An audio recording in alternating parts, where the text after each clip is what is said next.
이사장님, 제발 눈 좀 떠주세요. 저는 그분의 차가운 손을 붙잡고 있었습니다. 불과 몇 시간 전까지만 해도 따뜻했던 그 손이 지금은 얼음장처럼 식어가고 있었어요. 구급대원들이 급하게 들 것을 준비하는 소리가 들렸지만 저는 그저 그분의 손을 놓을 수가 없었습니다. 이런 상황이 벌어진 데에는 아주 충격적인 이유가 있습니다. 그런데 여러분, 본격적으로 이야기를 시작하기 전에 궁금한 게 있어요. 지금 이 이야기를 듣고 계신 분들은 어디에 사시는 몇 살이고 뭘 하면서 듣고 계신가요? 댓글로 한번 남겨주세요. 혼자가 아니라는 게 느껴지면 조금이라도 힘이 날 것 같아서요. 새벽 4시 30분이면 저는 늘 눈을 뜹니다. 알람이 필요 없어요. 몸이 기억하고 있거든요. 침대에서 일어나 세면대 앞에 서면 거울 속에 비친 제 얼굴이 낯설게 느껴질 때가 많습니다. 26인데 30은 넘어 보이는 얼굴이에요. 눈 밑에 다크서클은 이제 화장품으로도 가려지지 않고 입꼬리는 습관적으로 처져 있습니다. 간단히 세수를 하고 작업복으로 갈아입습니다. 남색 점퍼에 회색 작업 바지. 3년째 입고 있는 옷이에요. 소매 끝이 조금 헤어졌지만 새로 살 여유는 없습니다. 현관문을 나서기 전 저는 늘 안방 쪽을 한번 돌아봅니다. 아버지가 주무시는 방이에요. 문틈 사이로 새어나오는 희미한 불빛이 보입니다. 아버지는 어둠을 무서워하세요. 뇌졸중으로 쓰러지신 후부터요. 아버지, 다녀올게요. 작은 목소리로 인사를 하지만 대답은 돌아오지 않습니다. 아버지는 깊은 잠에 빠져 계시거든요. 요양보호사님이 밤 10시에 오셔서 다음날 아침 8시까지 계십니다. 그 시간 동안 제가 2군데 일을 마치고 돌아오는 거예요. 겨울 새벽 공기는 뼈를 애는 듯 차갑습니다. 집에서 시청까지는 걸어서 20분 거리예요. 버스비를 아끼기 위해서 걷습니다. 한 달이면 3만 원 정도 아낄 수 있거든요. 그 돈이면 아버지 영양제 한 통을 더 살 수 있어요. 새벽 거리는 고요합니다. 가로등 불빛 아래로 하얀 입김이 피어오르고 발밑에서는 눈이 밟히는 소리만 들립니다. 간혹 새벽 배송 트럭이 지나가거나 저처럼 새벽 일을 나가는 사람들과 스쳐 지나갈 때가 있어요. 우리는 서로 눈인사를 나눕니다. 말은 하지 않지만 그 눈빛에는 비슷한 무게가 담겨 있습니다. 시청 청사는 새벽 5시가 되면 후문이 열립니다. 경비 아저씨가 저를 보면 손을 흔들어 주세요. 윤지호 씨, 오늘도 수고. 네, 아저씨도 수고하세요. 짧은 인사를 나누고 지하 1층 청소용품 보관실로 향합니다. 사물함에서 청소 도구들을 꺼내요. 밀대걸레, 유리세정제, 쓰레기 봉투, 먼지떨이.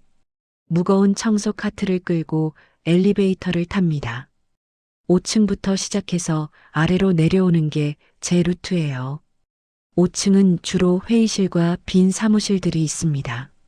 사람이 많이 다니지 않아서 청소가 비교적 수월해요. 바닥을 닦고 쓰레기통을 비우고 유리창을 닦습니다. 기계적인 동작이지만 저는 이 시간이 싫지 않아요. 아무도 없는 공간에서 혼자 일할 때만큼은 아무 생각도 하지 않아도 되거든요. 4층은 복지재단 사무실이 있습니다. 희망복지재단. 시에서 운영하는 공익재단이에요. 저소득층 지원, 독거노인 돌봄, 청소년 장학사업 같은 걸 한다고 들었습니다. 평소에는 2층도 다른 층과 비슷하게 조용한데 가끔 늦게까지 불이 켜져 있을 때가 있어요. 오늘도 그랬습니다. 복지재단 이사장실 불이 켜져 있었어요. 문틈으로 희미한 빛이 새어나오고 있었습니다. 저는 잠시 망설였어요. 안에 누가 있다면 청소를 나중에 해야 하니까요. 조심스럽게 노크를 했습니다. 똑똑. 대답이 없었습니다. 다시 한번 노크를 했지만 여전히 조용했어요. 혹시 불만 켜두고 퇴근하신 건가 싶어서 천천히 문을 열었습니다. 그리고 그분을 봤습니다. 소파에 누워 계셨어요. 한쪽 팔로 얼굴을 가린 채 깊은 잠에 빠져 계셨습니다. 정장 재킷은 옆에 벗어두고 와이셔츠 소매를 팔꿈치까지 걷어 올린 상태였어요. 넥타이는 느슨하게 풀려 있었고요. 책상 위에는 서류 더미가 쌓여 있었고 컴퓨터 모니터는 절전 모드로 깜빡이고 있었습니다. 저는 조용히 문을 닫으려 했어요. 깨우면 안 될 것 같았거든요. 그런데 문을 닫으려던 순간 사무실 안이 너무 추운 게 느껴졌습니다. 난방이 꺼져 있었던 거예요. 밤사이 히터가 자동으로 꺼진 모양이었습니다. 그분의 어깨가 미세하게 떨리고 있었어요. 추운 게 느껴지는지 무의식 중에 몸을 웅크리고 계셨습니다. 저는 한참을 그 자리에 서 있었습니다. 들어가야 하나, 그냥 나와야 하나. 머릿속으로 계산을 했어요. 이건 제 업무 범위가 아니에요. 청소만 하면 되는 거지. 다른 사람 챙기는 건 제 일이 아닙니다. 괜히 들어갔다가 깨우기라도 하면 오히려 민폐고요. 하지만 발이 움직였습니다. 조심스럽게 사무실 안으로 들어가서 벽에 있는 온도 조절기를 찾았어요. 소리가 나지 않게 최대한 천천히 온도를 올렸습니다. 22도. 따뜻한 바람이 나오기 시작했어요. 그 다음 청소 카트에서 작은 수건을 꺼냈습니다.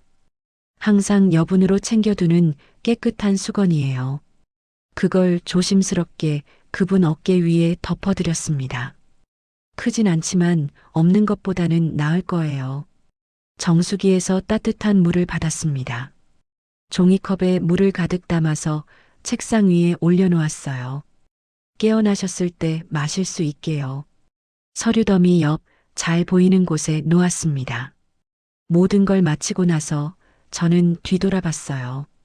그분은 여전히 깊은 잠에 빠져 계셨습니다. 얼굴이 잘 보이지는 않았지만 편안해 보였어요. 조금 전보다는 떨림이 줄어든 것 같았습니다. 저는 소리나지 않게 문을 닫고 나왔습니다. 복지재단 이사장, 최도연, 그분에 대해서는 소문으로만 들었어요. 젊은 나이에 이사장 자리에 올랐고 일을 굉장히 열심히 한다는 이야기, 주말에도 출근하고 밤늦게까지 일한다는 소문. 실제로 보니 소문이 사실인 것 같았습니다. 청소를 마치고 3층으로 내려갔어요. 2층, 1층. 기계적으로 바닥을 닦고 쓰레기를 치우고 창문을 닦았습니다. 아침 8시가 되면 청소를 마쳐야 해요. 공무원들이 출근하기 전에 모든 걸 끝내야 하거든요. 8시 정각. 청소 도구를 정리하고 지하 보관실로 내려갔습니다. 사물함에 작업복을 넣고 가방을 챙겼어요. 시급 9,620원. 하루 3시간 일하면 28,860원입니다. 한 달이면 대략 86만 원 정도 되죠. 여기에 밤 10시부터 새벽 2시까지 하는 편의점, 아르바이트 급여를 더하면 한 달에 170만 원 정도 법니다. 아버지 병원비가 한 달에 120만 원, 요양보호사 비용이 80만 원, 집세가 50만 원, 공과금과 식비, 생활비까지 합치면 계산하지 않는 게 나아요. 계산하면 절망스러워지니까요. 집으로 돌아가는 길 편의점에 들러 삼각김밥 하나를 샀습니다. 아침 겸 점심이에요. 집에 도착하니 8시 40분쯤 됐습니다. 현관문을 여니 요양보호사 김선미 선생님이 가방을 챙기고 계셨어요. 윤지호 씨, 수고했어요. 아버님은 아침 드시고 지금 주무세요. 네, 선생님도 고생하셨습니다. 괜찮아요. 아버님 상태 많이 좋아지셨어요. 어제 재활운동하실 때 손가락 움직임이 전보다 나아진 것 같던데요. 정말요? 네. 꾸준히 하면 더 나아지실 거예요. 선생님은 따뜻한 미소를 지으며 나가셨습니다. 저는 안방 문을 살짝 열어봤어요. 아버지는 침대에 누워 주무시고 계셨습니다. 고른 숨소리가 들렸어요. 평온해 보이셨습니다. 아버지는 5년 전까지만 해도 건장하셨어요. 작은 철물점을 운영하시면서 저를 키우셨죠. 엄마는 제가 5살 때 교통사고로 돌아가셨고 아버지 혼자서 저를 키우셨습니다. 가난했지만 행복했어요. 아버지는 늘 웃으셨고 저에게 너는 원하는 거 다 할 수 있어라고 말씀하셨습니다. 대학 2학년 때였어요. 아버지가 쓰러지신 게 뇌졸중이었습니다. 갑작스러웠어요. 아침에 멀쩡하시던 분이 저녁에 응급실에 실려갔습니다. 수술은 성공했지만 후유증이 남았어요. 왼쪽 팔다리를 자유롭게 쓰지 못하시고 말씀도 어눌해지셨습니다. 저는 대학을 그만뒀습니다. 학비를 낼 여력도 없었고 아버지를 돌봐야 했으니까요. 처음에는 낮에 아르바이트를 하면서 아버지를 돌봤어요. 그런데 아버지 상태가 악화되면서 24시간 돌봄이 필요해졌고 요양보호사를 모셔야 했습니다. 돈이 필요했어요. 더 많은 돈이. 그래서 지금처럼 2가지 일을 하게 됐습니다. 새벽 청소, 밤 편의점. 낮 시간에는 집에서 아버지와 함께 있어요. 재활 운동을 도와드리고 식사를 챙겨드리고 이야기를 나눕니다. 아버지는 말은 잘 못하시지만 눈빛으로 대화하세요. 고맙다 아들. 아버지의 눈이 그렇게 말합니다. 저는 그 눈빛을 볼 때마다 울컥합니다. 하지만 울면 안 돼요. 아버지 앞에서 약한 모습 보이면 아버지가 더 힘들어 하시니까요. 삼각김밥을 먹으며 창밖을 봤습니다. 해가 떠올랐어요. 사람들이 출근하는 시간입니다. 저는 이제 잠을 자야 해요. 오후 4시까지 자고 일어나서 아버지 저녁을 준비하고 9시에 다시 편의점으로 출근합니다. 잠들기 전 핸드폰을 확인했어요. 문자 한 통이 와 있었습니다. 병원에서 온 거였어요. 윤지호님, 윤성수 환자분 다음 달 진료 예약이 확정되었습니다. 1월 15일 오전 10시 신경과 김민준 교수님 진료비 선납 부탁드립니다. 한숨이 나왔습니다. 또 돈이에요. 늘 돈입니다. 핸드폰을 내려놓고 눈을 감았어요. 피곤했습니다. 몸도 마음도. 하지만 잠들기 전 문득 오늘 새벽 일이 떠올랐어요. 소파에서 자고 계시던 그분, 최도연 이사장님, 왜인지 모르게 그 모습이 계속 머릿속에 남았습니다. 너무 추워 보이셨거든요. 저처럼 고단해 보이셨거든요. 저는 작은 목소리로 혼잣말을 했어요. 따뜻하게 주무셨으면 좋겠다. 그리고 잠이 들었습니다. 깊은 어둠 속으로. 아무도 모를 겁니다. 이사장 명의로 다 처리하면 되니까요. 그 목소리를 들은 순간 저는 숨을 멈췄습니다. 4층 복도, 화장실 앞. 청소 카트를 끌고 가던 중이었어요. 복지재단 운영본부장실에서 새어나오는 목소리였습니다.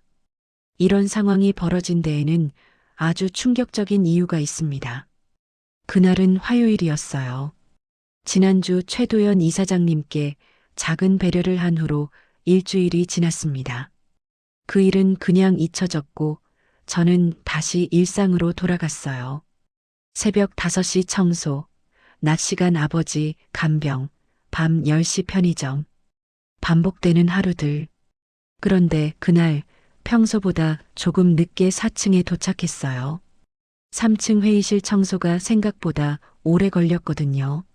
누군가 회의 후 음료수를 쏟아놓고 간 거예요. 바닥을 닦고 얼룩을 지우느라 시간이 걸렸습니다.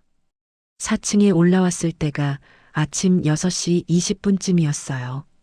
평소 같으면 이미 청소를 끝낼 시간이었는데 40분이나 늦은 거죠. 서둘러야 했습니다. 복도를 지나는데 운영본부장실 문틈으로 불빛이 새어나왔어요. 이상했습니다. 이 시간에 누가 출근해 있을 리 없거든요. 게다가 운영본부장 정혜옥 씨는 늘 9시에 출근하는 걸로 알고 있었어요. 발소리를 최대한 죽이며 지나가려는데 목소리가 들렸습니다. 그래, 이사장은 신경 쓰지 마. 어차피 지금 재단 예산안 검토하느라 정신없어. 서류는 내가 다 준비해 놨으니까 그쪽에서 계약서만 가져와. 정혜욱 본부장의 목소리였어요. 전화 통화를 하고 있는 것 같았습니다. 저는 그냥 지나가려 했어요. 남의 전화 통화 내용에 관심 없었거든요. 청소나 빨리 끝내야 했습니다. 하여튼 걱정 마. 최도연 그 사람 일만 하는 바보야. 서류에 사인만 받으면 끝이야. 그 말을 듣는 순간 저도 모르게 걸음이 멈췄습니다. 최도연 이사장님 얘기를 하고 있었어요. 그것도 굉장히 안 좋은 뉘앙스로. 재단 소유 요양시설 3곳, 그거 다 우리 거야. 명의는 이사장으로 해놓고 실제 운영권은 내 회사로 넘기는 거지. 감사해서도 못 잡아. 내가 이미 장부 다 조작해놨어. 심장이 빠르게 뛰기 시작했습니다. 이건 뭔가 큰일이었어요. 시설 매각 대금? 당연히 나눠 갖는 거지. 35억 규모야. 반반 나누면 우리 각자 17억씩. 나쁘지 않지? 35억. 저는 그 숫자를 제대로 이해하지 못했어요. 너무 큰 금액이었거든요. 제가 평생 벌어도 만질 수 없는 돈. 이사장 명의로 서류 만드는 건 문제 없어. 도장도 있고 서명도 내가 흉내낼 수 있어. 그 사람 워낙 바쁘니까 꼼꼼히 안 봐. 그냥 휙휙 사인해. 저는 청소 카트 옆에 바짝 붙어 섰습니다. 최대한 소리 내지 않으려고요. 심장 소리가 너무 크게 들려서 혹시 들키는 건 아닌가 걱정됐어요. USB에 다 정리해놨어. 장부 조작 내역, 계약서 초안, 명예 이전 서류. 그거 가지고 오늘 오후에 만나자. 아, 그리고 이사장한테 절대 들키면 안 돼. 그 사람 정의감 강해서 난리 날 거야. 통화가 끝나는 소리가 들렸어요. 저는 황급히 화장실 쪽으로 몸을 숨겼습니다. 청소 카트를 끌고 화장실 입구 안쪽으로 들어갔어요. 심장이 터질 것처럼 뛰었습니다. 운영본부장실 문이 열리는 소리가 들렸어요. 구두 소리, 복도를 걸어오는 소리, 점점 가까워졌습니다. 저는 숨을 죽였어요. 화장실 문 뒤에 바짝 붙어서 최대한 소리 내지 않으려고 했습니다. 구두 소리가 화장실 앞을 지나갔어요. 엘리베이터 쪽으로 향하는 소리, 그리고 엘리베이터 타는 소리, 문 닫히는 소리. 저는 한참을 그 자리에 서 있었습니다. 다리가 떨렸어요. 방금 들은 게 진짜인가 싶었습니다. 35억짜리 횡령, 서류 조작, 이사장 명예 도용. 이건 범죄였어요. 명백한 범죄. 저는 천천히 화장실에서 나왔습니다. 복도는 조용했어요. 아무도 없었습니다. 운영본부장실 불도 꺼져 있었고요. 청소를 해야 했어요. 시간이 없었습니다. 하지만 손이 떨려서 밀대를 제대로 잡을 수가 없었어요. 내가 방금 뭘 들은 거지? 머릿속이 복잡했습니다. 이걸 누구한테 말해야 하나? 경찰? 아니면 이사장님한테 직접? 하지만 저는 그냥 청소부예요. 새벽에 바닥 닦는 사람. 제가 뭘 할 수 있겠어요? 게다가 증거도 없었습니다. 그냥 우연히 들은 전화 통화 내용일 뿐이에요. 증거. 그 순간 정혜욱 본부장이 통화해서 한 말이 떠올랐어요. USB에 다 정리해놨어. USB. 저는 운영본부장실 쪽을 바라봤습니다. 문은 닫혀 있었어요. 안으로 들어가야 하나? 아니, 그건 불법 침입이에요. 절대 안 됩니다. 하지만 발은 이미 그쪽으로 향하고 있었습니다. 운영본부장실 문 앞에 섰어요. 손잡이를 잡았습니다. 천천히 돌렸어요.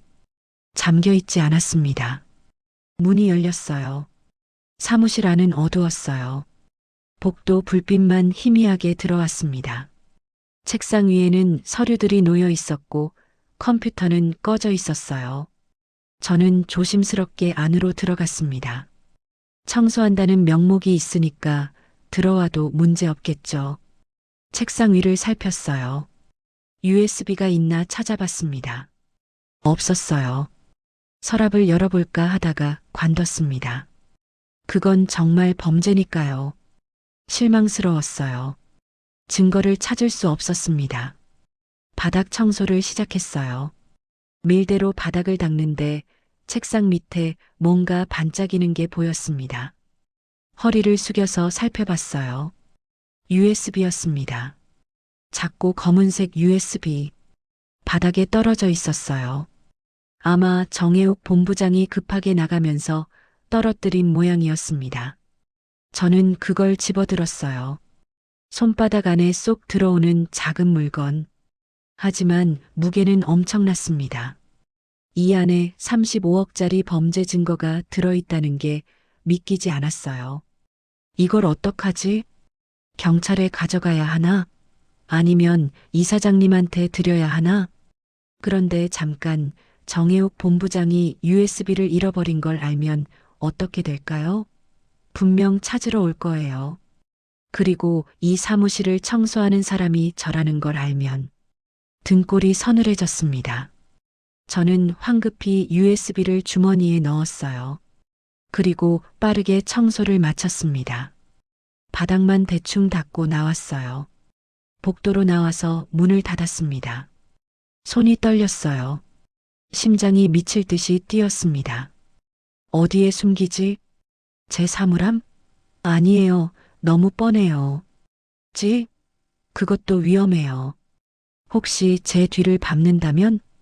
저는 청소 카트를 바라봤습니다. 카트 안에는 여러 가지 청소 도구들이 있어요. 밀대, 걸레, 세제통, 쓰레기 봉투, 그리고 구석에 오래된 우산통이 하나 있었습니다. 그 우산통은 제가 처음 이 일을 시작할 때부터 있던 거예요. 3년째 한 번도 쓴 적 없는 물건. 녹슬고 낡아서 버려야 하는데 계속 미뤄뒀던 거죠. 저는 우산통을 꺼냈어요. 바닥을 살펴봤습니다. 안쪽이 이중으로 되어 있었어요. 겉바닥과 실제 바닥 사이에 작은 공간이 있었습니다. USB를 비닐봉투에 싸서 그 틈 사이에 집어넣었어요. 그리고 우산통을 다시 카트에 넣었습니다. 완벽했어요. 누가 봐도 그냥 오래된 우산통일 뿐이에요. 청소를 마저 끝냈습니다. 3층, 2층, 1층. 기계적으로 움직였어요. 머릿속은 계속 복잡했지만 손은 익숙하게 움직였습니다. 8시가 되었어요. 청소 도구를 지하 보관실에 정리했습니다. 청소 카트도 제자리에 놓았어요. 우산통은 카트 구석에 그대로 두었습니다. 퇴근하면서도 계속 뒤를 돌아봤어요. 혹시 누가 따라오는 건 아닌가, 누가 지켜보는 건 아닌가. 하지만 아무도 없었습니다. 집으로 가는 길 핸드폰이 울렸어요. 깜짝 놀라서 핸드폰을 봤습니다. 요양보호사 선생님이었어요. 윤지호 씨, 아버님 아침 식사 잘하셨어요. 오늘 컨디션 좋으세요? 아, 네. 감사합니다, 선생님. 그런데 윤지호 씨 목소리가 왜 그래요? 무슨 일 있어요? 아니에요, 괜찮습니다. 조금 피곤해서요. 그래요? 무리하지 말고 오늘 푹 쉬어요. 네, 그럴게요. 전화를 끊고 한숨을 쉬었습니다. 내가 왜 이러고 있지? 저는 그냥 청소하는 사람이에요. 매일 바닥 닦고 쓰레기 치우고 생계 유지하는 사람. 이런 큰일에 휘말릴 이유가 없어요. USB를 그냥 버릴까? 아니면 어디 몰래 놓고 올까? 하지만 그럴 수 없었습니다. 최도연 이사장님 얼굴이 떠올랐거든요. 소파에서 추워하시며 주무시던 그 모습. 너무 열심히 일하셔서 사무실에서 쪽잠을 자던 그분. 그분은 몰라요. 자기 부하 직원이 자기 이름으로 사기를 치고 있다는 걸, 35억을 횡령하려 한다는 걸 알려드려야 하는 거 아닌가. 하지만 어떡해요? 제가 이사장님을 직접 만날 수 있는 방법이 없어요. 청소부와 이사장. 우리 사이엔 넘을 수 없는 벽이 있습니다. 게다가 제가 USB를 가지고 있다는 게 알려지면 정혜욱 본부장이 가만히 있지 않을 거예요. 그 사람은 35억을 위해 범죄를 저지르려는 사람이에요. 저 같은 약한 사람쯤은 어떻게든 할 수 있을 겁니다. 집에 도착했어요. 현관문을 열고 들어가니 요양보호사 선생님이 가방을 들고 계셨습니다. 윤지호 씨, 오늘 아버님 정말 좋아 보이셨어요. 저녁 때 다시 올게요. 네, 감사합니다. 선생님이 나가시고 저는 안방으로 갔어요. 아버지는 침대에 앉아 계셨습니다. 창밖을 보고 계셨어요. 아버지, 아버지가 고개를 돌리셨어요. 저를 보시고 미소 지으셨습니다. 말은 잘 못하시지만 눈이 웃고 계셨어요. 아들, 왔구나. 네, 일 마치고 왔어요. 고생 많다. 아니에요, 괜찮아요. 저는 아버지 옆에 앉았습니다. 아버지 손을 잡았어요. 여전히 따뜻했습니다. 아버지, 제가 질문 하나 해도 돼요? 그래. 만약에 제가 뭔가 나쁜 일을 알게 됐는데 그걸 말하면 제가 위험해질 수도 있어요. 근데 말 안 하면 다른 사람이 피해를 봐요. 이럴 땐 어떻게 해야 할까요? 아버지는 한참 저를 바라보셨어요. 그리고 천천히 입을 여셨습니다. 옳은 일 해라. 근데 제가 다칠 수도 있어요. 그래도 옳은 일 해라. 그게 사람이야. 아버지의 눈빛은 흔들림이 없었어요. 말씀은 어눌하셨지만 그 의미는 명확했습니다. 저는 고개를 끄덕였어요. 알겠어요, 아버지. 삼각김밥을 먹으며 생각했습니다. 어떻게 해야 하지? USB는 제가 가지고 있어요. 하지만 이걸 어떻게 전달하죠? 경찰서에 가면 증거 인멸될 수도 있어요. 정혜욱 본부장이 눈치채고 먼저 손을 쓸 수 있습니다. 이사장님한테 직접 전달하는 게 가장 확실해요. 하지만 어떻게? 그때 핸드폰이 울렸습니다. 모르는 번호였어요. 여보세요? 윤지호 씨죠? 시청 청소 담당. 심장이 철렁했습니다. 네, 맞는데요. 정혜욱입니다. 운영본부장. 오늘 아침에 제 사무실 청소하셨죠? 네, 그렇습니다. 혹시 청소하시면서 USB 같은 거 못 보셨어요? 자꾸 검은색인데. 손이 떨렸어요. 아니요, 못 봤습니다. 정말요? 제 사무실 책상 밑에 떨어져 있었을 거거든요. 청소할 때 특별히 본 게 없었습니다. 그래요? 혹시 나중에라도 발견하시면 꼭 연락 주세요. 중요한 자료거든요. 네, 알겠습니다. 전화가 끊겼어요. 저는 한참을 핸드폰을 쥐고 서 있었습니다. 정혜욱 본부장이 찾고 있었어요. USB를. 그리고 제게 전화까지 했습니다. 이제 시간이 얼마 없었어요. 이사장님, 지금 바로 사인하셔야 합니다. 감사위원들이 기다리고 있습니다. 정혜욱 본부장의 목소리는 다급했지만 어딘가 강압적이었어요. 저는 복도 구석에서 그 장면을 지켜보고 있었습니다. 숨을 죽인 채로요. 그날은 금요일 재단 정기 감사회의가 열리는 날이었어요. 평소와 달리 4층은 아침부터 분주했습니다. 외부 감사위원들이 오고 직원들이 회의 준비를 하느라 바빴죠.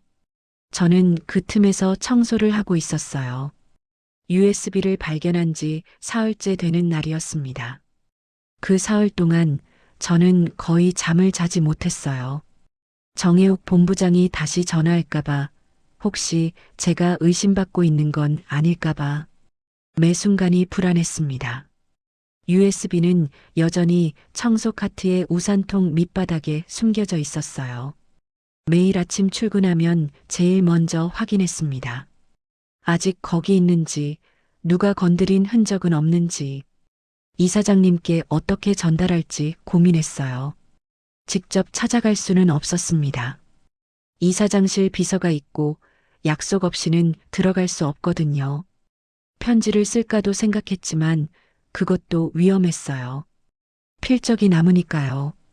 그러다 오늘 감사회의가 있다는 걸 알게 됐습니다. 게시판에 공지가 붙어 있었거든요. 희망복지재단 2024년 4분기 정기 감사회의. 일시 11월 29일 금요일 오전 10시. 장소 4층 대회의실. 감사회의. 외부 감사위원들이 와서 재단 운영을 점검하는 자리예요. 만약 그 자리에서 USB 내용이 공개된다면. 하지만 어떻게 전달하죠?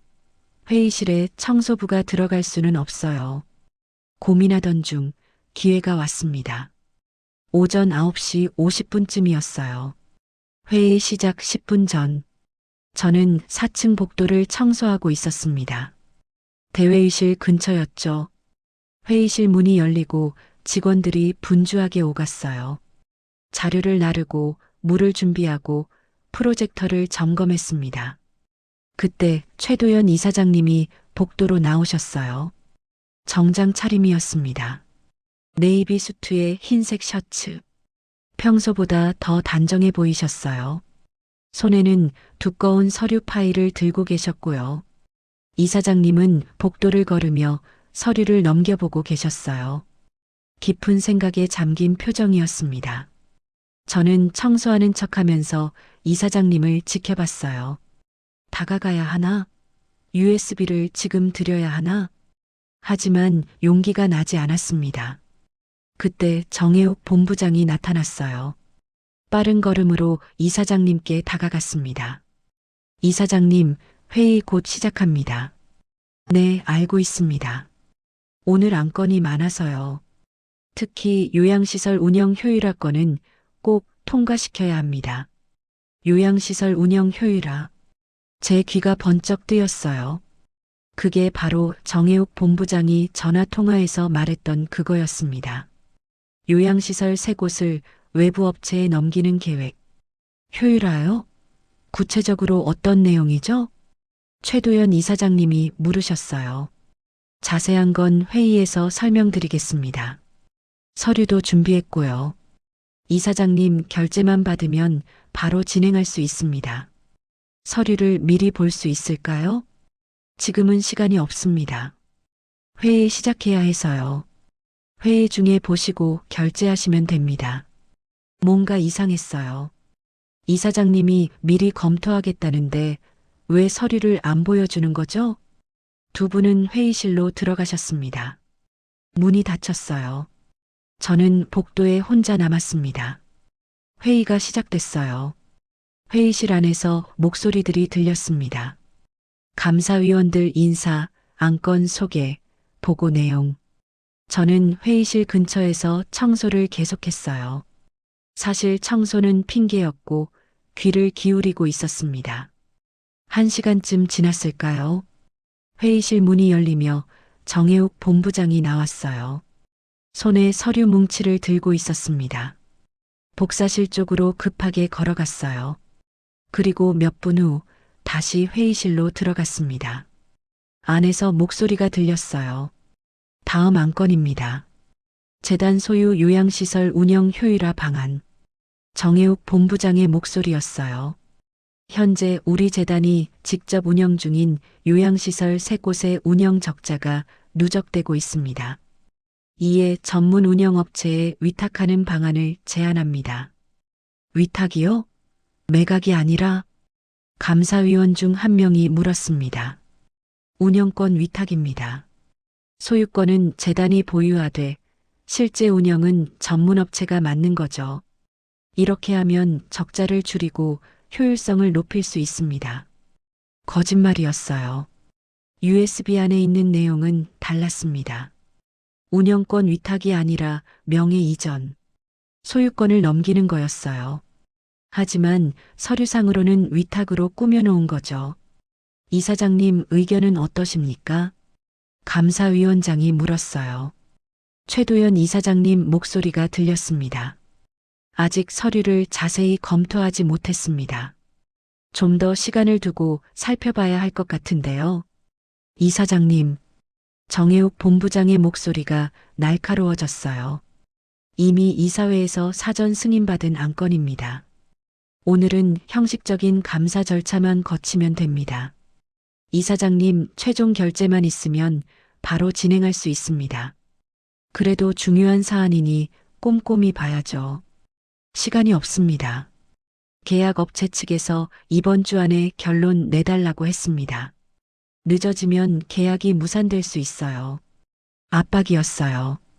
빨리 사인받으려는 거였습니다. 회의실 안이 잠시 조용해졌어요. 그때 회의실 문이 벌컥 열렸습니다. 정혜욱 본부장이 나왔어요. 얼굴이 굳어 있었습니다. 저를 보더니 날카롭게 말했어요. 청소 끝났으면 다른 층 가세요. 여기 회의 중입니다. 죄송합니다. 금방 마치겠습니다. 저는 황급히 청소 도구를 챙겼어요. 카트를 끌고 복도 끝으로 이동했습니다. 하지만 완전히 가지는 않았어요. 계단 입구 쪽에서 보이지 않는 곳에서 지켜봤습니다. 정혜욱 본부장은 복도에서 전화 통화를 했어요. 안 돼. 이사장이 자꾸 서류 검토하겠다고 해. 시간 끌고 있어. 목소리가 초조했습니다. 방법이 있어. 회의 끝나고 개별적으로 만나서 강하게 밀어붙일 거야. 어차피 거절 못해. 이미 이사회 승인 받았다고 하면 뭐라고 못해. 통화를 끝내고 회의실로 다시 들어갔어요. 30분쯤 더 지났을까요? 회의가 끝났습니다. 회의실 문이 열리고 감사위원들이 나왔어요. 인사를 나누며 엘리베이터로 향했습니다. 최도연 이사장님도 나오셨어요. 손에 서류를 들고 계셨습니다. 피곤해 보이셨어요. 정혜욱 본부장이 바짝 따라붙었습니다. 이사장님, 잠깐만 시간 내주시죠. 요양시설 건 오늘 결제 부탁드립니다. 본부장님, 이 서류 좀 이상한데요. 위탁 계약이라고 했는데 여기 보면 자산 이전 조항이 있어요. 아, 그건 회계 처리상 필요한 절차입니다. 실질적으로는 위탁이에요. 하지만 이건 명백히 이사장님, 정혜욱 본부장의 목소리가 낮아졌어요. 협박조였습니다. 이미 이사회에서 다 결정된 사안입니다. 이사장님이 혼자 반대하시면 곤란해요. 재단 운영에 차질이 생깁니다. 그래도 이건 지금 사인 안 하시면 이사장님 운영 능력에 문제 제기될 수 있습니다. 협박이었어요. 노골적인 협박. 최도연 이사장님은 당황하신 듯 했어요.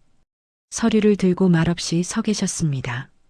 정혜욱 본부장이 펜을 꺼내 건넸어요. 여기 마지막 장에만 사인하시면 됩니다. 저는 더 이상 참을 수 없었어요. 청소 카트를 밀고 복도로 나갔습니다. 두 분이 있는 쪽으로 걸어갔어요. 죄송합니다. 청소 좀 하겠습니다. 정혜욱 본부장이 날카롭게 쳐다봤어요. 지금 뭐 하는 겁니까? 회의 끝났으니 청소는 나중에 하세요. 죄송합니다. 지시받은 시간이 있어서요. 저는 카트를 밀고 두 분 근처로 갔어요. 일부러 카트를 벽에 부딪혔습니다. 쿵! 카트가 흔들리며 청소 도구들이 쏟아졌어요. 밀대, 걸레, 세제통, 바닥에 와르르 떨어졌습니다. 아, 죄송합니다. 저는 황급히 바닥에 엎드려 물건들을 주웠어요. 정혜욱 본부장이 짜증스럽게 말했어요. 제대로 좀 합시다. 정말 죄송합니다. 물건을 줍는 척하면서 저는 최도연 이사장님 쪽으로 바짝 다가갔어요. 이사장님 구두 바로 옆까지요. 그리고 아주 작은 목소리로 속삭였습니다. 사인하지 마세요. 최도연 이사장님이 움찔하셨어요. 고개를 숙여 저를 보셨습니다. 저는 고개를 들지 않았어요. 계속 물건을 주우면서 한 번 더 속삭였습니다. 서류 조작됐어요. 이사장님의 구두가 제 쪽으로 조금 움직였어요. 뭐라고 했습니까? 정혜욱 본부장이 물었어요. 제 목소리를 들은 건지 아니면 이사장님 반응을 본 건지. 아무것도 아닙니다. 죄송하다고 했습니다. 저는 급하게 물건들을 챙겨 카트에 실었어요. 손이 떨렸습니다. 정혜욱 본부장이 저를 의심스럽게 쳐다봤어요. 눈빛이 날카로웠습니다. 이름이 뭡니까? 네, 이름. 소속. 윤지호입니다. 시청 청소 용역. 아침에 전화했던 사람이군요. USB 못 받다던. 심장이 멎는 것 같았어요. 네. 정혜욱 본부장이 한 걸음 다가왔어요. 혹시 지금 이사장님한테 뭐라고 했습니까? 아무 말도 안 했습니다. 거짓말 마세요. 분명히 뭔가 말했어요. 정말 본부장님, 최도연 이사장님이 끼어드셨어요. 청소하시는 분한테 왜 그러십니까? 실수로 물건 떨어뜨렸을 뿐인데요. 이사장님, 이 사람 수상합니다. 며칠 전부터 계속 4층을 배회하고 청소가 업무니까 배회하는 게 당연하죠. 정혜욱 본부장은 입술을 깨물었어요. 그리고 저를 쏘아봤습니다. 윤지호 씨, 잠깐 저쪽으로 갑시다. 할 얘기가 있어요. 무슨 얘기를? 따라오세요. 강압적인 목소리였어요. 정혜욱 본부장이 제 팔을 잡았습니다. 저는 뿌리치려 했지만 힘이 셌어요. 잠깐, 뭐 하시는 겁니까? 조용히 하세요. 당신 지금 큰일 날 뻔했어요. 복도 끝, 비상계단 쪽으로 끌려갔어요. 최도연 이사장님이 뒤따라오셨습니다. 본부장님, 대체 무슨 일입니까? 이사장님은 잠시 사무실로 들어가 계세요. 제가 처리하겠습니다. 처리라니 무슨... 이 사람이 재단 서류를 훔쳤습니다. 뭐라고요? 저는 깜짝 놀라 소리쳤어요. 저는 아무것도 훔치지 않았습니다. 거짓말. 며칠 전 내 사무실에서 중요 서류가 사라졌어요. USB에 저장된 자료였는데 당신이 청소하던 날 없어졌죠. 저는 정말 증거 있어요. 당신 청소 카트 수색하면 나올 겁니다. 정혜욱 본부장이 청소 카트 쪽으로 걸어갔어요. 저는 식은땀이 흘렀습니다. 우산통? 그 안에 USB가 있어요. 잠깐 수색 영장도 없이 함부로 뒤질 수 없습니다. 재단 내부 물품이에요. 수색할 권리 있어요. 정혜욱 본부장이 카트를 뒤지기 시작했어요. 걸레통을 열고 세제통을 확인하고 그리고 우산통을 꺼냈습니다. 이게 뭡니까? 청소도구 보관용 우산통입니다. 오래됐네요. 바닥이 이상한데? 손으로 우산통 바닥을 두드렸어요. 텅텅 소리가 났습니다. 이중 바닥이라는 걸 눈치챈 거예요. 뭔가 숨겨놨죠? 아무것도 없습니다. 그럼 열어보죠. 정혜욱 본부장이 우산통을 바닥에 내리쳤어요. 힘껏 쾅! 우산통이 찌그러지며 바닥이 벌어졌어요. 그 안에서 비닐봉투에 쌓인 USB가 굴러나왔습니다. 정혜욱 본부장이 그걸 집어들었어요. 승리한 듯한 미소를 지으며 이게 뭡니까? 윤지호 씨? 저는 아무 말도 할 수 없었어요. 최도연 이사장님이 놀란 표정으로 물으셨습니다. 그게 도대체 뭡니까? 정혜욱 본부장이 대답했어요. 재단 기밀 자료입니다. 이 사람이 훔쳐간 거예요. 아닙니다. 저는 소리쳤어요. 그건 본부장님이 떨어뜨린 겁니다. 사무실 바닥에 떨어져 있었어요. 증거는요? 전화 통화 들었습니다. 35억 횡령 계획, 이사장님 명예 도용, 장부 조작. 정혜욱 본부장의 얼굴이 굳었어요. 헛소리 마세요. 헛소리가 아닙니다. 그 USB 안에 다 들어있어요. 이사장님, 정혜욱 본부장이 최도연 이사장님께 말했어요. 이 사람 정신 상태가 이상합니다. 경찰 불러서 절도죄로 고소하겠습니다. 잠깐만요. USB 내용 먼저 확인해 보죠. 최도연 이사장님이 손을 내미셨어요. USB 주세요. 이건 증거물입니다. 함부로 볼 수 없어요. 재단 자료라며요? 그럼 이사장인 제가 볼 권리 있죠. 둘의 시선이 부딪혔어요. 긴 침묵. 그리고 정혜욱 본부장이 입을 열었습니다. 보안팀 부르겠습니다. 이 사람 당장 퇴출시키고 경찰 인계합시다. 정혜욱 본부장이 무전기를 꺼냈어요. 보안팀 4층 복도로 즉시 와주세요. 절도범 확보했습니다. 몇 분 후 보안 요원 2명이 왔어요. 이 사람 건물 밖으로 내보내세요. 그리고 출입 금지시키고요. 네, 알겠습니다. 보안 요원들이 제 팔을 잡았습니다. 가시죠. 잠깐 저는 조용히 하세요. 더 소란 피우면 강제로 끌고 나갑니다.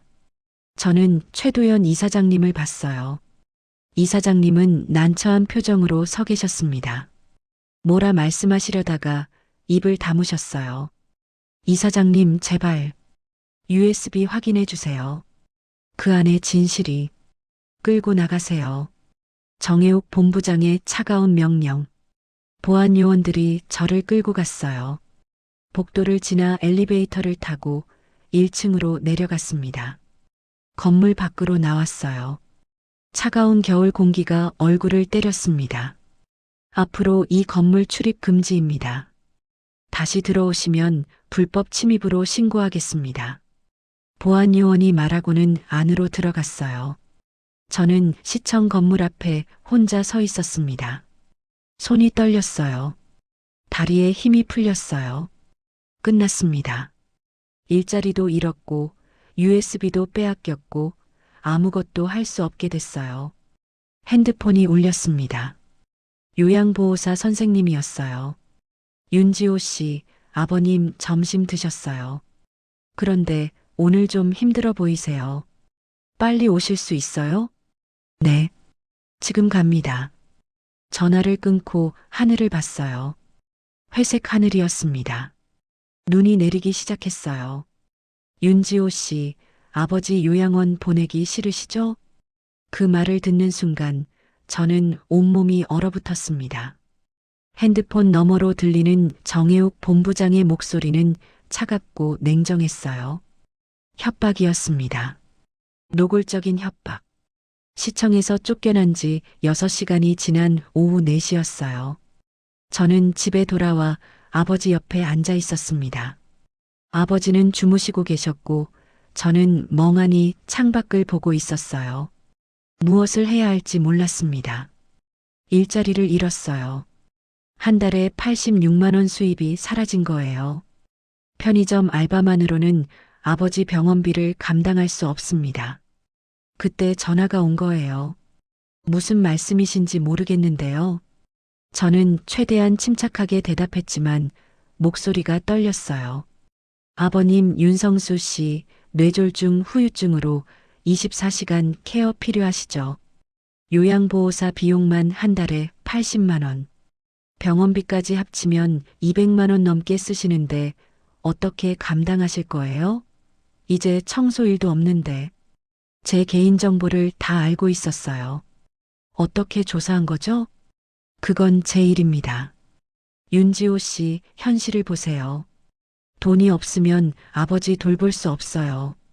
결국엔 시립요양원에 모셔야 하는데 거기 환경이 얼마나 열악한지 아세요?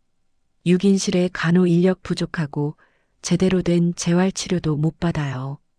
가슴이 조였습니다. 제가 왜 요양원에 모셔야 합니까? 돈이 없으니까요. 그리고 내가 그렇게 만들 수도 있으니까요. 무슨, 윤지호 씨 아버지 장애 등급 2급이시죠? 재심사 신청하면 등급 떨어질 수 있어요. 그럼 지원금도 줄어들고, 게다가 요양보호사 자격 조회도 할 수 있는데 혹시 지금 모시고 있는 분 자격증에 문제 있으면 곤란하죠? 협박이었어요. 노골적으로 아버지를 이용한 협박. 왜, 왜 이러시는 겁니까? USB 주세요. 그건 이미 당신이 가져갔잖아요. 거짓말 마세요. 내가 가져간 건 빈 USB예요. 심장이 쿵 내려앉았습니다. 뭐라고요? 당신 똑똑하더군요. 진짜 USB는 따로 숨겨뒀죠? 내가 가져간 건 가짜. 겉모양만 똑같은 빈 USB. 맞았어요. 사실 저는 이틀 전 밤 편의점 근무 중에 결정을 내렸었어요. 혹시 모를 상황에 대비해서 진짜 USB는 다른 곳에 숨기고 비슷한 USB를 우산통에 넣어둔 거였죠. 정혜욱 본부장이 찾아낼 걸 예상했거든요. 진짜 USB는 집 화장실 세면대 밑수도 배관 틈에 방수팩에 싸서 숨겨뒀어요. 모르겠는데요. 제가 왜 그런 걸 해야 하는지. 발뺌하지 마세요. 당신 표정 보면 다 알아요. USB 24시간 안에 가져오세요. 안 그러면 아버지 요양원 보내는 건 시작에 불과해요. 위협하시는 겁니까? 위협이 아니라 제안입니다. USB 주면 당신 아버지 좋은 병원으로 옮겨드릴게요. 비용도 제가 대고. 어때요? 나쁘지 않죠? 그 대신 당신 범죄 증거를 없애라고요? 범죄라니 말이 심하네요. 그냥 업무상 실수였을 뿐이에요. 그걸 큰일처럼 만들 필요 없잖아요. 저는 이를 악물었어요. 싫습니다. 윤지호 씨, 목소리가 더 차갑게 변했어요. 당신 선택해야 해요. 아버지냐, 정이냐. 어떤 게 더 중요해요? 둘 다 포기할 수 없습니다. 그럼 둘 다 잃을 거예요. 내일 오전 10시까지 USB 가져오세요. 시청 뒤편 주차장에서 만나죠. 안 오면 아버지한테 무슨 일 생겨도 몰라요. 전화가 끊겼습니다. 저는 한참을 핸드폰을 쥐고 앉아 있었어요. 손이 떨렸습니다. 온몸이 떨렸습니다. 아버지를 봤어요. 평화롭게 주무시는 모습, 아무것도 모르시는 모습. 어떡하지? USB를 주면 증거가 사라져요. 정혜욱 본부장은 계속 범죄를 저지를 거고 최도연 이사장님은 누명을 쓸 거예요. 하지만 USB를 안 주면 아버지가 위험해요. 저는 머리를 감싸 쥐었습니다. 아버지가 깨어나셨어요. 아들, 왜 그래? 아, 아니에요. 괜찮아요. 얼굴이 안 좋아. 조금 피곤해서요. 아버지가 제 손을 잡으셨어요. 떨리는 손으로. 힘들면 말해. 혼자 끙끙 앓지 말고. 네, 아버지. 아빠가 짐이지? 아니에요. 절대 그렇지 않아요. 저는 아버지 손을 꼭 잡았어요. 아버지는 제 전부예요. 절대 짐이 아니에요. 아버지가 눈물을 흘리셨어요. 미안하다. 아들. 아버지, 울지 마세요. 다 괜찮아요. 제가 다 해결할 거예요. 하지만 어떻게 해결하죠? 저는 답을 몰랐어요. 그날 밤 잠을 이룰 수 없었습니다. 천장을 보며 계속 생각했어요. USB를 경찰에 가져가면? 아니에요. 시간이 없어요. 내일 오전 10시까지인데 경찰이 그 전에 아버지를 보호해 줄까요? 최도연 이사장님께 연락하면? 연락처를 몰라요. 게다가 이미 저는 건물 출입 금지됐어요. 도망가면? 아버지를 모시고 어디로요? 돈도 없는데. 새벽 4시가 되었어요. 평소 같으면 일어나서 청소 출근할 시간이에요. 하지만 오늘은 갈 곳이 없었습니다. 침대에 누워 눈을 감았어요. 아버지, 미안해요. 제가 무능해서. 그때 초인종이 울렸습니다. 새벽 4시에 누가 오죠? 저는 조심스럽게 현관으로 갔어요. 인터폰 화면을 봤습니다. 최도연 이사장님이었어요. 깜짝 놀라 문을 열었습니다. 이사장님? 어떻게? 윤지호 씨, 지금 시간 있으십니까? 정장 차림이었어요. 밤새 일하신 듯 피곤해 보이셨지만 눈빛은 또렷했습니다. 네, 있습니다만. 들어가도 될까요? 할 얘기가 있어서요. 저는 이사장님을 거실로 안내했어요. 초라한 집이었지만 이사장님은 개의치 않으시는 듯 했습니다. 아버님은 주무시나요? 네, 안방에서 주무세요. 좋습니다. 조용히 얘기하죠. 이사장님이 가방에서 노트북을 꺼내셨어요. 윤지호 씨, 먼저 사과드립니다. 오늘 낮에 당신을 제대로 보호하지 못했어요. 아니에요. 이사장님 잘못이 아닙니다. 하지만 제 책임입니다. 당신이 저를 도우려다 피해를 입었으니까요. 어떻게 제 주소를? 인사 기록을 찾았습니다. 그리고 당신이 한 말, 서류가 조작됐다는 말을 믿기로 했어요. 이사장님이 노트북을 켰어요. 정혜욱 본부장이 가져간 USB 확인해 봤습니다. 빈 USB였어요. 그래서 확신했죠. 진짜 USB는 따로 있다고. 이사장님, 윤지호 씨, 진짜 USB 어디 있습니까? 저는 망설였어요. 정혜욱 본부장이 협박했습니다. 아버지를 이용해서요. 알고 있습니다. 네. 당신 핸드폰 통화 기록 확인했어요. 정혜욱이 오후 4시에 전화했더군요. 무슨 얘기했는지 대충 짐작합니다. 이사장님이 진지한 표정으로 말씀하셨어요. 윤지호 씨, 아버님 걱정하지 마세요. 이미 조치했습니다. 무슨 조치요? 1시간 전 아버님을 서울대병원으로 옮겼어요. 네. 저는 깜짝 놀라 안방 문을 열었어요. 침대가 비어 있었습니다. 아버지, 놀라지 마세요. 안전하게 모셔갔어요. 지금 병원 VIP 병동에 계시고 24시간 간호사가 붙어 있습니다.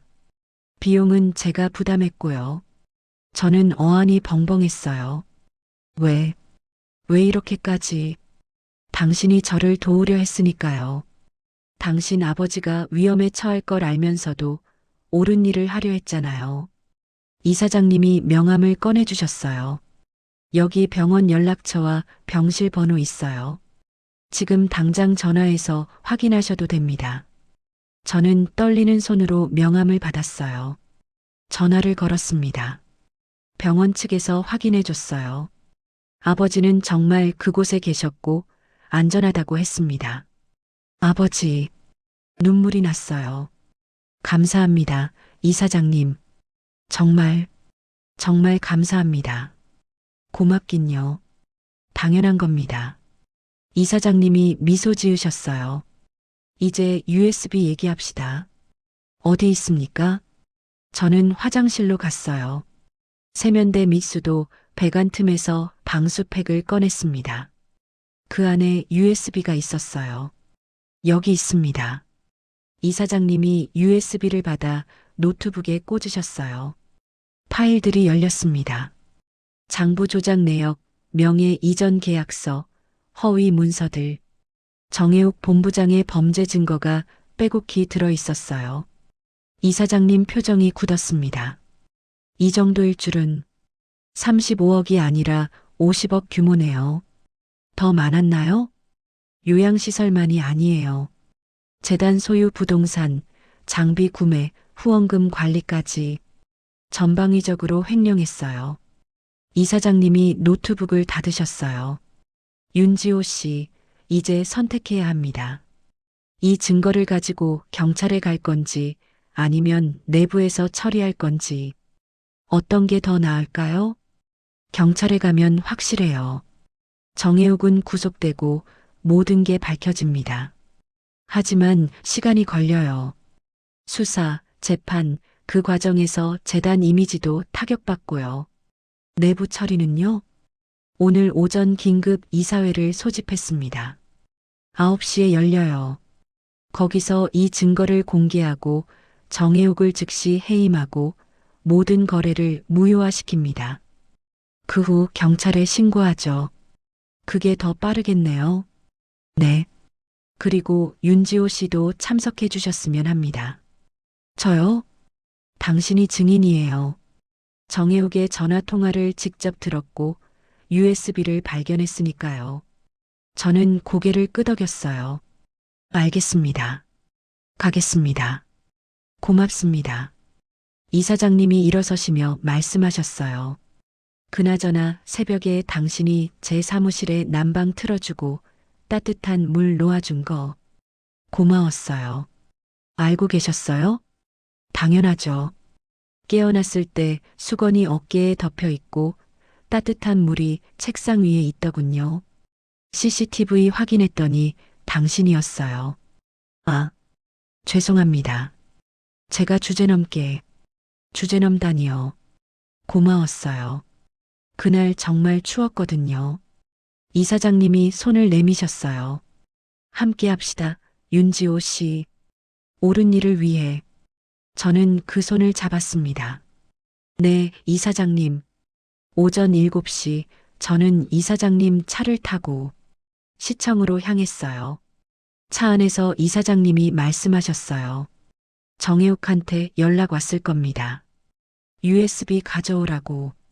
네, 10시까지 주차장에서 만나자고 했어요. 거기 안 가도 됩니다.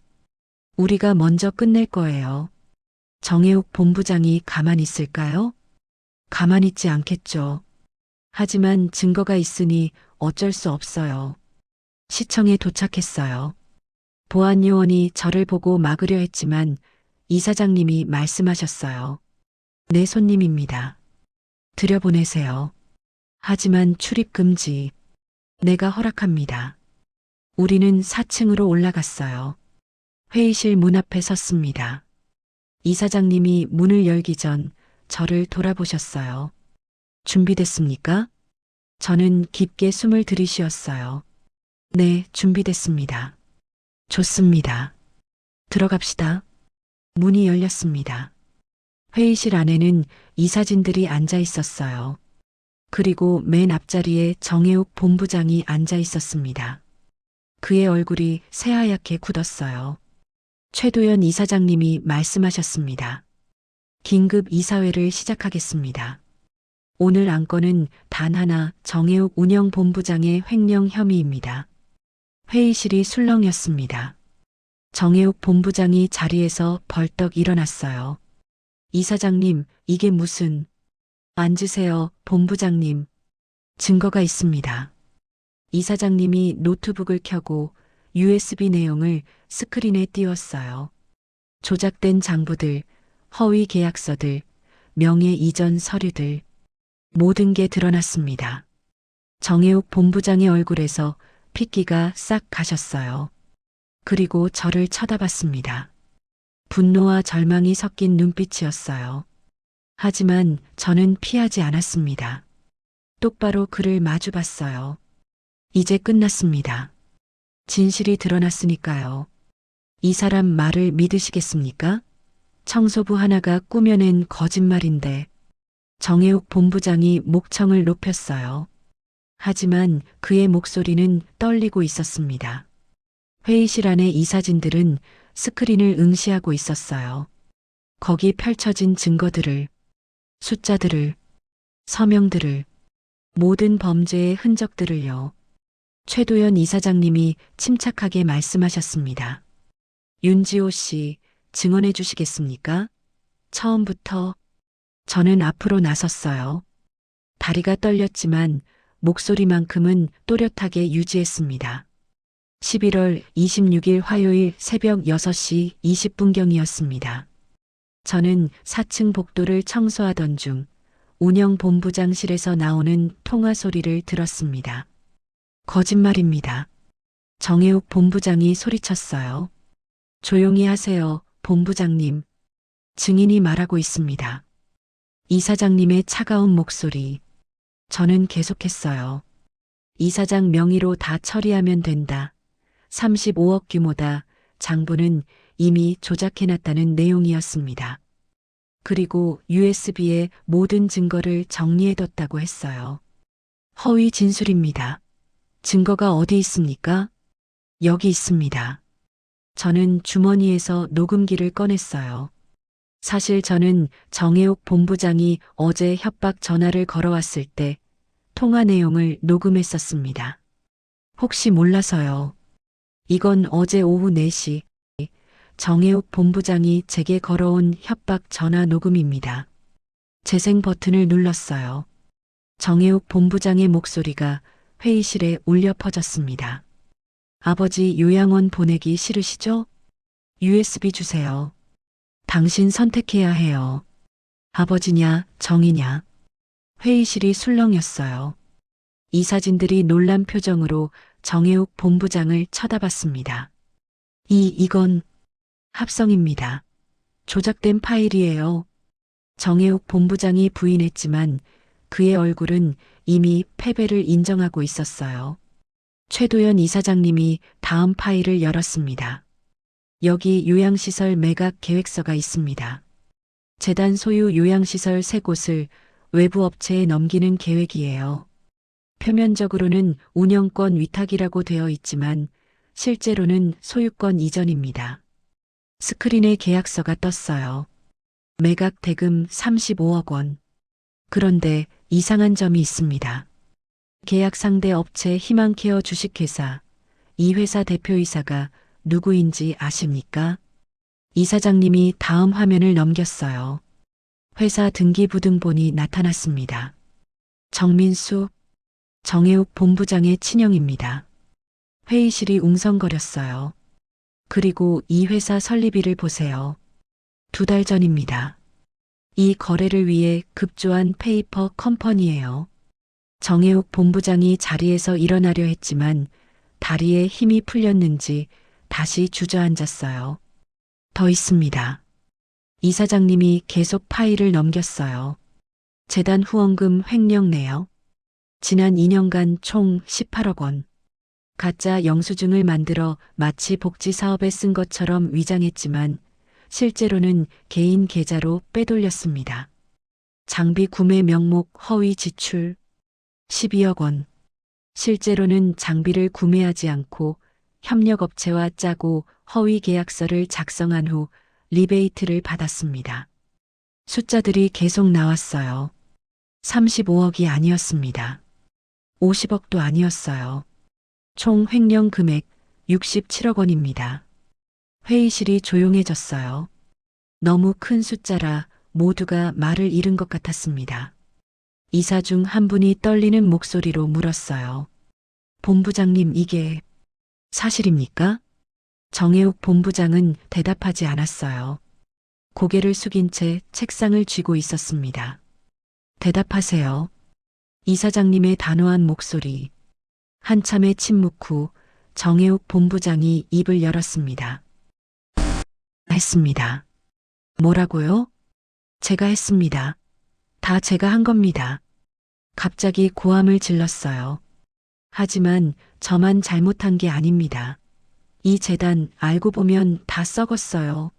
이사들은 자기 이익만 챙기고 후원금은 제대로 쓰이지도 않고 저는 그냥 제 몫을 챙긴 것뿐이에요. 당신 몫이라고요? 이사장님이 차갑게 말씀하셨어요. 그 돈은 어려운 사람들을 위한 돈입니다. 독거노인, 장애인, 저소득층 아이들을 위한 돈이에요. 당신이 훔쳐간 67억이면 몇 명의 아이들이 장학금을 받을 수 있었을까요? 몇 명의 노인들이 제대로 된 케어를 받을 수 있었을까요? 정혜욱 본부장은 대답하지 못했어요. 그리고 제 명의를 도용해서 서류를 조작했습니다. 저를 범죄자로 만들려 했어요. 그게 당신이 말하는 몫을 챙긴 것입니까? 죄송합니다. 죄송하다고요? 이사장님이 노트북을 닫으셨어요. 정혜욱 본부장, 지금부터 당신의 모든 직위를 박탈합니다. 그리고 이 자리에서 즉시 경찰에 신고하겠습니다. 이사장님, 제발. 한 번만. 당신은 2년 동안 계속 해왔잖아요. 단 한 번도 멈추지 않았어요. 이사장님이 핸드폰을 꺼내셨어요. 경찰청입니까? 횡령 및 사문서 위조 신고하려고 합니다.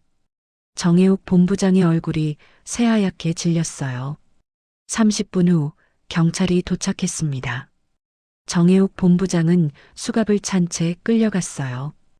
복도를 지나며 그가 저를 쳐다봤습니다. 윤지호, 당신 때문에. 아닙니다.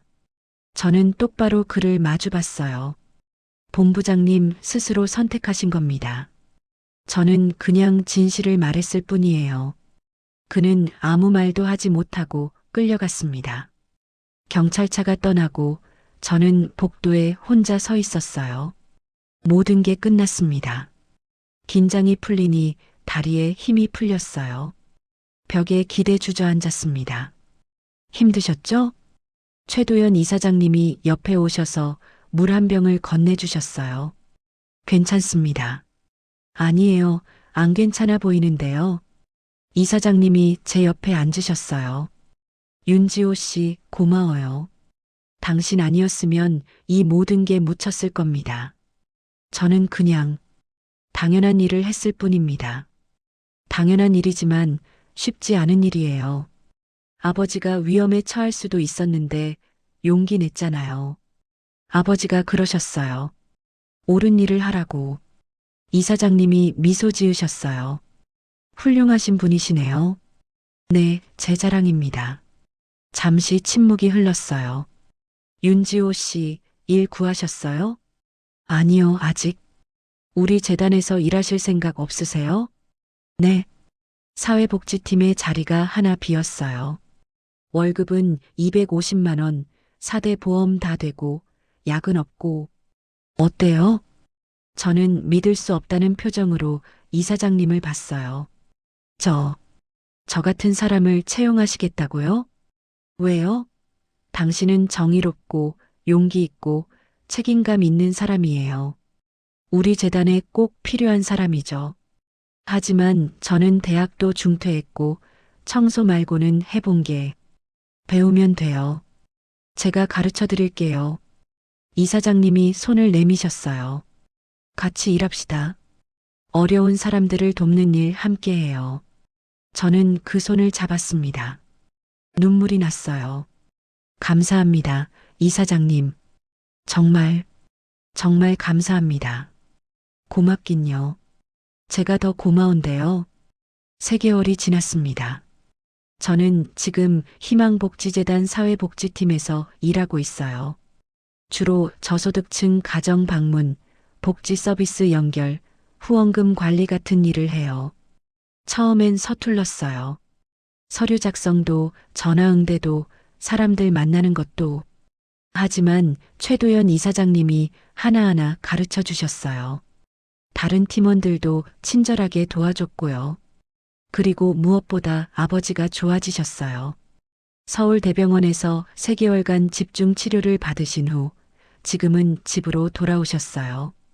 여전히 왼쪽 팔다리는 불편하시지만 말씀이 훨씬 또렷해지셨고 혼자 걸으실 수도 있게 되셨습니다. 아들, 오늘 어땠어? 저녁 식사를 하며 아버지가 물으세요. 좋았어요. 오늘 독거노인 한 분 댁에 방문했는데 그분이 정말 좋아하셨어요. 반찬 전달해 드렸거든요. 잘했다. 우리 아들. 자랑스럽다. 아버지 덕분이에요. 아버지가 가르쳐 주신 거잖아요. 옳은 일 하라고. 아버지가 웃으셨어요. 요즘 아버지는 자주 웃으세요. 예전만큼은 아니지만 점점 건강을 되찾아가고 계세요.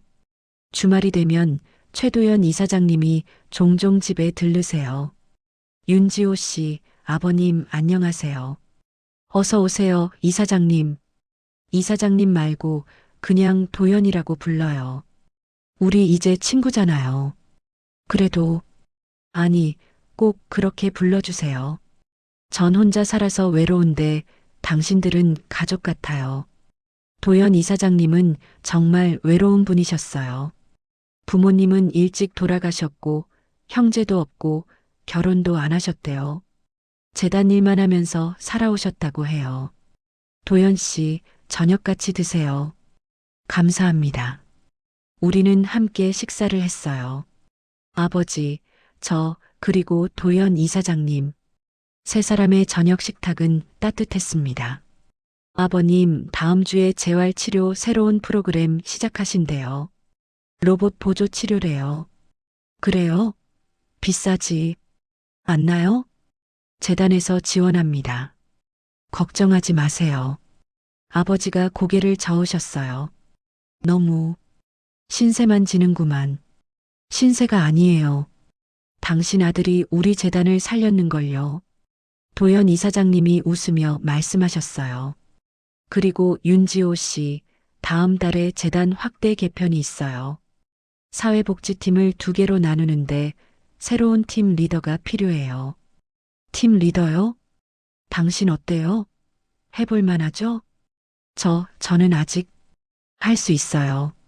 제가 보장합니다. 저는 도연 이사장님을 봤어요. 진심 어린 눈빛이었습니다. 감사합니다. 최선을 다하겠습니다. 그래요. 함께 열심히 해봐요. 식사를 마치고 도연 이사장님이 돌아가시기 전에 말씀하셨어요. 윤지호 씨, 아까 새벽 청소하던 거 기억나요? 네, 물론이죠. 그때 당신이 제게 담요 덮어주고 따뜻한 물 놔준 거. 그게 시작이었어요. 그 작은 배려가 이 모든 걸 가능하게 했어요. 그런가요? 네. 작은 온기가 큰 변화를 만들었어요. 앞으로도 그런 사람이 되어주세요. 어려운 사람들에게 작은 온기를 나눠주는 사람. 노력하겠습니다. 도연 이사장님이 떠나시고 저는 창밖을 봤어요. 봄이 오고 있었습니다. 추운 겨울을 지나 따뜻한 봄이요. 아버지가 제 어깨를 두드리셨어요. 아들 잘했어. 정말 잘했어. 아버지, 저 이제 괜찮아요. 우리 이제 괜찮을 거예요. 그래, 괜찮을 거야. 그날 밤 잠들기 전에 저는 생각했어요. 새벽 4시 30분, 매일 깨어나던 그 시간. 이제는 그 시간에 일어나지 않아도 돼요. 청소하러 가지 않아도 되고, 추운 새벽 거리를 걷지 않아도 됩니다. 하지만 가끔은 그 시간이 그리워질 것 같아요. 고단했지만 그 시간들이 저를 만들었으니까요. 어둠 속에서 묵묵히 일하던 시간들, 아무도 보지 않는 곳에서 최선을 다하던 순간들, 그 모든 게 저를 여기까지 데려왔습니다. 그리고 이제 새로운 시작이에요. 더 이상 혼자가 아니에요. 아버지가 계시고, 도연 이사장님이 계시고, 재단 동료들이 있어요. 그리고 무엇보다 저를 필요로 하는 사람들이 있어요. 제가 도울 수 있는 사람들이요. 창밖으로 새벽이 밝아오고 있었어요. 하지만 이번에는 일하러 나가는 새벽이 아니라 새로운 하루를 맞이하는 새벽이었습니다. 저는 미소 지었어요. 고마워요, 아버지. 옳은 일을 하라고 가르쳐 주셔서. 그리고 눈을 감았습니다. 평화로운 잠 속으로, 따뜻한 꿈 속으로. 내일은 또 누군가에게 작은 온기를 나눠줄 거예요. 그게 제 일이니까요. 그게 제 삶이니까요. 여러분, 긴 이야기 들어주셔서 감사합니다. 혹시 지금 어려운 상황에 계신 분이 있다면 포기하지 마세요. 작은 선택 하나, 작은 용기 하나가 모든 걸 바꿀 수 있어요. 저처럼요.